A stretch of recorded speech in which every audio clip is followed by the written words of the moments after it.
গতকাল কালীপুরে নিষ্পাপ শিশুর ওপর নির্যাতন করা হলো কেন? অপদার্থ পুলিশ প্রশাসন জবাব দাও। অপদার্থ মুখ্যমন্ত্রী অবিলম্বে পদত্যাগ করতে হবে।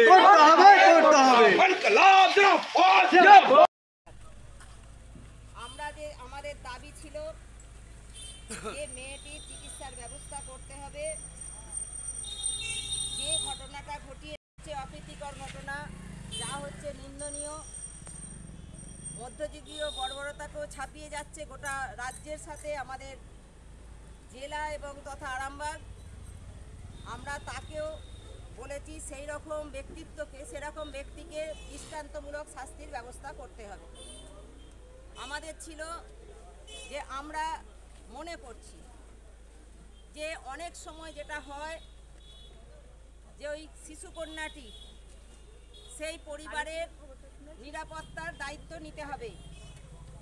আমরা জেনেছি তার বাবা অন্যত্র থাকেন, মা কাজের সূত্রে অন্যত্র থাকেন, সেজন্য তাদের যাতে সঠিক নিরাপত্তা দেওয়া হয়, এই তিনটি দাবি সহ সমস্ত রাজ্যের যে ঘটনা ঘটছে তা হচ্ছে দৃষ্টান্তমূলক শাস্তি আমরা চাই।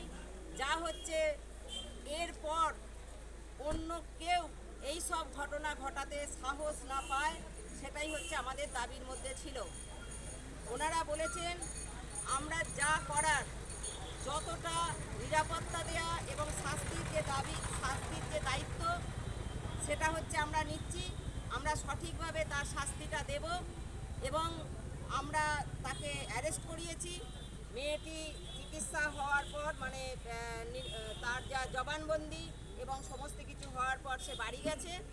আমরা এই আশ্বস্ত নিয়েই যাচ্ছি যে তার এই দৃষ্টান্তমূলক শাস্তি ওনারা দেবেন এবং তারপর আমরা এইখানে আমাদের আজকের যা লড়াই সেটা আমরা শেষ করছি।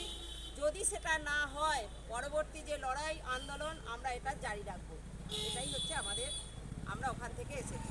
আপনার নাম এবং পরিচয়? আমার নাম হচ্ছে অর্চনা মণ্ডল। আমি সারা ভারত গণতান্ত্রিক মহিলা সমিতি হুগলি জেলা কমিটির সভানেত্রী। আগামী দিনে যদি না এর কোনো প্রতিশ্রুতি মিলে, তো সেইখানে কি পদক্ষেপ নেবেন? আমরা হচ্ছে এই ছাত্র যুব, আমরা যারা যুবরা রয়েছে, যারা মহিলারা রয়েছি, আরও বৃহত্তর আন্দোলনে আমরা যাব। আরও ব্যাপক জমায়েত করে এখানে সারা দিন ব্যাপী আমরা অবস্থান করে আমরা চাইব যে সেই শাস্তিটাকে যাতে জিয়ে রাখা হয় এবং শাস্তি দেয়া হয়। এটা হচ্ছে আমরা বলে এসেছি ওনাকে।